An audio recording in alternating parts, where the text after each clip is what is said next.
So I'm doing a video on the other day,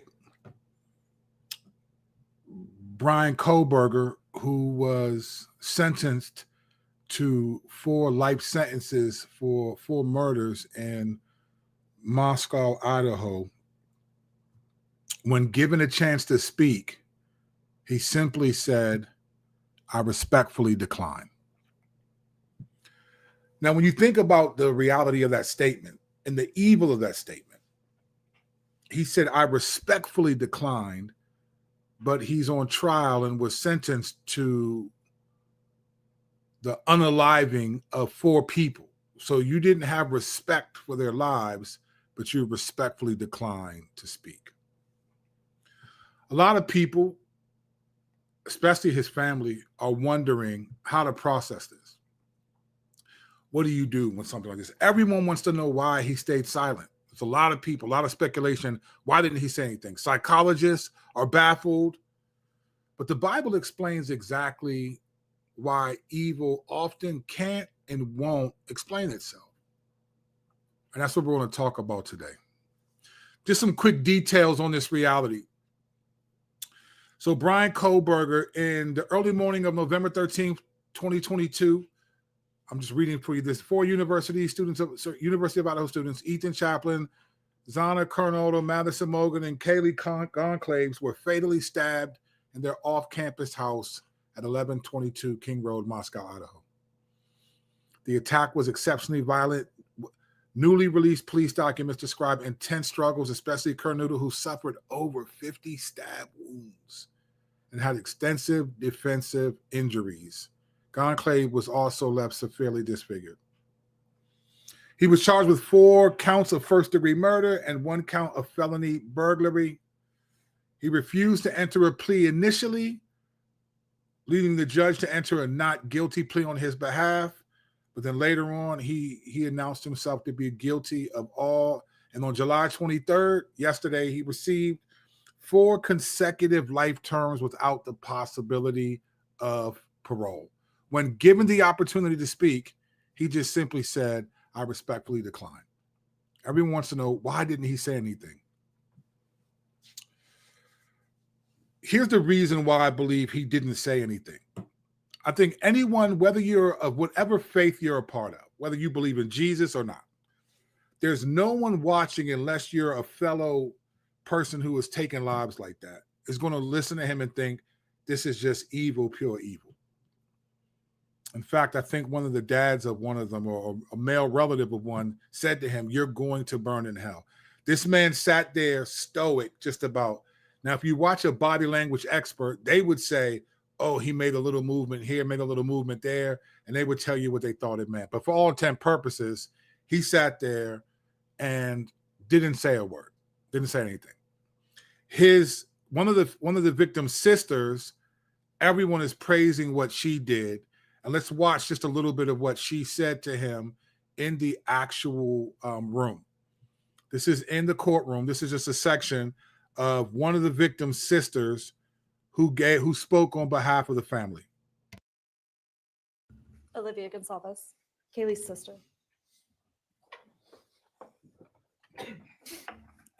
Hello, I'd like to start by thanking the court for allowing me the time and opportunity to speak today. My name is Olivia, and I'm the big sister of Kaylee Gonsalves, and I was blessed to love Madison Mogan as a sister too. I'm not here today to speak in grief. I'm here to speak in truth. Because the truth is, my sister Kaylee and her best friend Maddie were not yours to take. They were not yours to study, to stalk, or to silence. They were 2 pieces of a whole, the perfect yin and yang. They are everything that you could never be. Loved, accepted, vibrant, accomplished, brave, and powerful. Because the truth about Kaylee and Maddie is they would have been kind to you.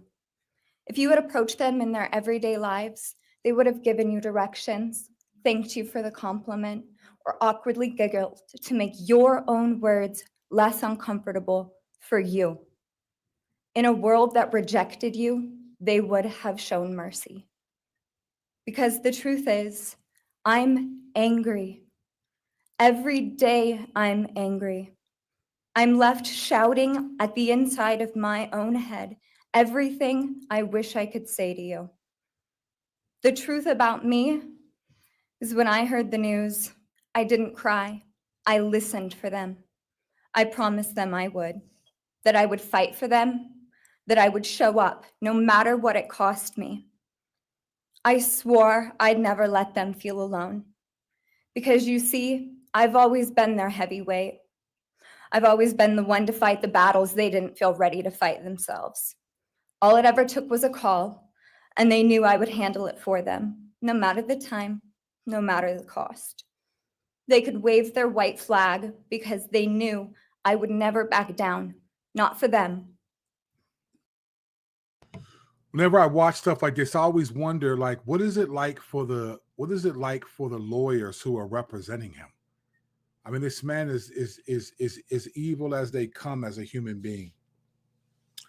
This speech is 10 minutes long. We're not going to watch the whole speech, but this is one of the victim's sisters, and it was an incredible speech. At one point, she said that if my sister was not asleep, she would have kicked your $$, right? Everyone's praising her, and of course. But the question still is, why didn't he say anything? Why did he just say, I respectfully decline? Here's the reality. He couldn't say anything, and he's actually proving the Bible true about what evil is. Many of us, if you're a believer, we know this already. The evil is irrational. There is an irrationality to evil that it cannot explain itself. And one of the reasons why you and I and just people struggle with suffering or evil is because we're created by a rational being. So whether you're a Christian or not, we're created in that sense. But when you don't have any sense of righteousness, when you don't have any sense of trying to walk in the light, trying to live a good life, and there's darkness, like to do what he did to 4 people. You know, I don't know what you think about this. It's one thing to like shoot someone. That's terrible in and of itself. But when you actually stab a person that many times, I just think that's a different kind of evil. And then to sit there and just be stoic the whole time, only make small movements. And the only time he speaks, as he says, when he's given a chance to say anything, he says, I respectfully decline. There's nothing respectful about this man. The reality is evil is irrational. And so evil, by default, it cannot rationally explain itself. It cannot make sense. Satan is irrational to think that he can overthrow God and to go to war with God. Demons are irrational to think that they can go to war with God and evil, right? Irrationality, it doesn't work. Like, you cannot explain evil because it's really irrational. And the reason why it's irrational is because people who are made in God's image have been made with righteousness. This is the reason why he can't say anything. He doesn't, because if he tries to explain himself, there's nothing that he could say that would make it make sense to any of us. Now, there are times in these situations when people say, well, they had a rough childhood, they grew up a certain way. All those things are true. But the reality is, you and I know this, evil is irrational. Even natural disasters, they're irrational. This is the reason why non-Christians will say, well, how could God allow this to happen? Why do you even care what God allows? Because you don't believe in him, right? You know why? Because you know that righteousness is rational. It makes sense. There's a reason why we're drawn to love, because love makes sense. It's serving people, caring about people makes sense. Evil is irrational, one, because it comes from the enemy, from Satan, and it's irrational for him to think he can overthrow God. It's irrational for Adam and Eve to think this serpent we should listen to more than God. When you look at the trajectory of evil, it doesn't make sense. Let's even dumb it down to something personal. For those of you who are married watching, I do a lot of marriage counseling. In fact, when I'm done with this video, I got a group coming over my house tonight, multiple couples. Do you know how many times I've been walking couples through conflict? And almost every time someone will say, yeah, I don't even remember how it started. I remember what we were fighting about. But it was big enough that you wanted to meet with me to get help, but you don't even remember how it started. You know why? Because it's irrational. Evil, conflict, it's irrational. And the reason why we process it the way we do, because we're rational beings. We were created by God. The other reason why he couldn't give an answer, why he said, I respectfully decline, is because this man is just, it's sad, but he's in extreme darkness. And if you think about just darkness in and of itself, like darkness cannot see itself. Darkness can't see itself. You can't see anything. It needs the light to be able to even add some dimensions to it. Darkness in and of itself, it can't describe itself. It has no light. It has nothing. If you were to go from daytime to nighttime, where the iris of your eye is really small, it'll be pitch black. You won't know what you're doing. You'll bump into things. You can't see. When you're in darkness, you cannot see yourself. You know, as a former drug dealer, I remember at times I used to get crack, and I had certain people who would test the quality of this drug, right? And I would let them get a free sample, and I would judge how they reacted to this sample to test the quality of it. And there was this one lady who used to always, she did it every single time. This one lady, she would like start leaking out the window, like just nervous. Like it was like she couldn't stop. It was almost like OCD. This is when I knew that the product was good, because when she kept staring out the window, we could be in her house talking randomly, no big deal. But once she took a hit of that crack, when she hit that pipe, she couldn't stop. There was a fear that overcame her. It was irrational. And it made her look out the window constantly. But just 5 minutes ago, she was looking out the window. There's a darkness. Darkness cannot see itself. It can't. And I think it's intentional by God to call hell outer or other darkness. By default, it just cannot see itself. It doesn't see itself clearly. This man who took these 4 young people's lives, this is real satanic. It's evil. It's darkness. And he cannot see himself clearly. It's irrational. The reason why you and I can see it as irrational is because even if you're not a believer, if you're a believer, it's more crazy, because you have the light within you, right? We're people of the light. We look at these things and we think like, man, this is so evil. It's so dark. How could someone do that? We're asking a question about irrationality. Like, how can someone, a human being, do this to another human being? But when you're in darkness, you can't see yourself. You know, a lot of people have quoted Jeremiah 17:9. I remember when I first came into the church, it was like, oh, the heart is deceitful above all things and desperately sick. Who can understand that? And it almost made you think like you can't understand your own heart. And that's what it was saying. But that's not actually what God was getting at. Because when Jesus came in the New Testament, Jesus expected people to repent and believe in him. He taught people truths of the Mosaic law. How could Jesus expect you to actually obey if you can't see yourself clearly? You know, in Acts 2, when Peter was preaching to Jews, right? After he preached, he said stuff like, your sins, you killed Jesus, the one whom God sent. It says they were cut to the heart, right? And they said, brothers, what must we do? And they said, repent and be baptized. There was this understanding that they understood we did something wrong. So Jeremiah 17:9 that wasn't the universal application, because Jeremiah 17:10 says this: I, the Lord, search the heart and test the mind to give every man according to his ways. God was making a statement in contrast. Man can't see, doesn't understand the heart, but I do. I can test. I know everything. That's the point that he was making. We very much can see darkness, right? But you see it clearer when you have light within you. When there's righteousness, when you stand next to righteousness, then the darkness becomes, oh, I can see it. This is why in Acts 2, they were like, man, what must we do to be saved, brothers? They were cut to the heart from Peter's preaching. Darkness cannot see itself. This man, unfortunately, has no light in him. So he couldn't describe why he did what he did, because it would sound irrational. It would sound irrational. No matter what, Satan is an intelligent being, and demons are more intelligent than us and have abilities that we do, but their logic is irrational. Their logic is irrational. You can't beat God. You can only wait until God says the war is over. So this guy, this is a story that's going crazy. And man, I can't imagine. Some of you know who watched the channel that not too long ago, my son and his best friend got carjacked. They were in my son's best friend's Mercedes. They got carjacked, and my son had a gun to his chest.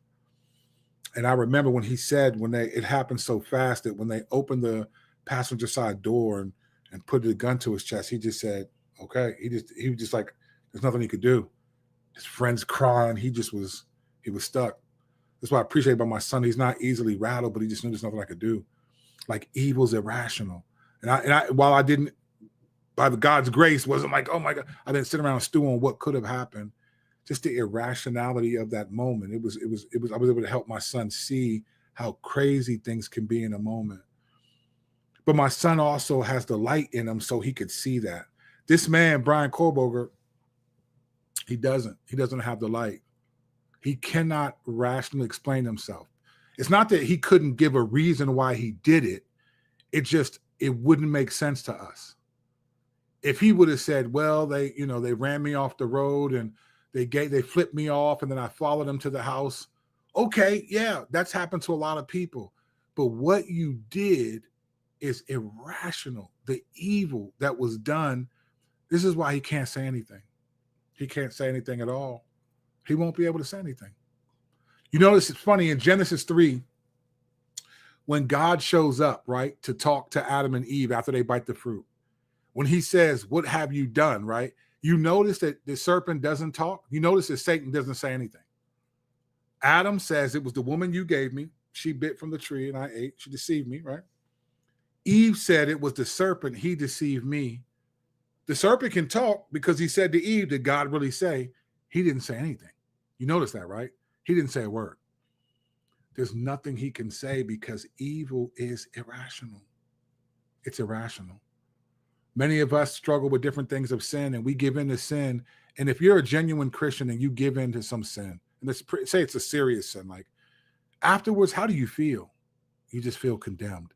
Whatever I felt before I did this and whatever pleasure I got from this does not equate to the negative, the sadness, the condemnation I feel after doing this. You know why? Because evil is irrational, and it's more irrational when you're actually a believer. This man had an opportunity to give some words. And you know what? The reason why people want to know, like, why did you do this? Because rationality is closure for us. You ever been in a situation like people break up and they're like, I want to know why, what happened? Why did you? It's rationale. Sometimes when people unalive themselves, right, and they leave a note trying to explain, it can still not make sense to the people who find the note and read it because your actions are irrational. And it's irrational because dark is dark. Evil is dark and darkness can't see itself, so it can't explain where it's going and why it's doing what it's doing. Darkness can only demonstrate, but it can't communicate what it's doing. The light can communicate. The light can communicate truth. It can communicate reality. And so this is just a sad reality. His inability to give an excuse it makes the Bible make more sense. It's just irrational. The problem is people will get offended at God. How could God let this happen? And I'll just end by saying this. Every once in a while, it would be nice if people remembered that Satan actually exists. It would be nice if it wasn't always blamed at God's feet, but also recognizing that there are other beings that are present. If you believe you're non-Christian, but you wonder why God let this happen, no one ever says, well, because Satan exists too. Right now, someone could say, well, why did God let Satan? But that's a different question. Evil happens, things happen because Satan's God of this world. Remember in Job, Satan was allowed to use the elements. He was allowed to use lightning, a bunch of stuff to destroy Job. He was allowed to do that. What if, here's a thought, what if some of the natural disasters that we see that happen in the world were not God necessarily doing it, but Satan actually doing those things?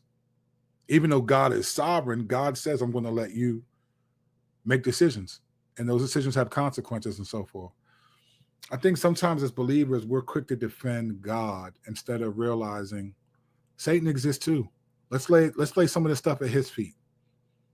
Let's lay it at his feet. For whatever reason, God is allowing him to have a certain jurisdiction.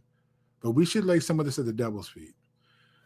I feel for these families. I can't imagine as a dad who could have lost his son a few weeks ago, and my life would have changed dramatically. By God's grace, I still believe I would have trusted the Lord, but it just would have been different.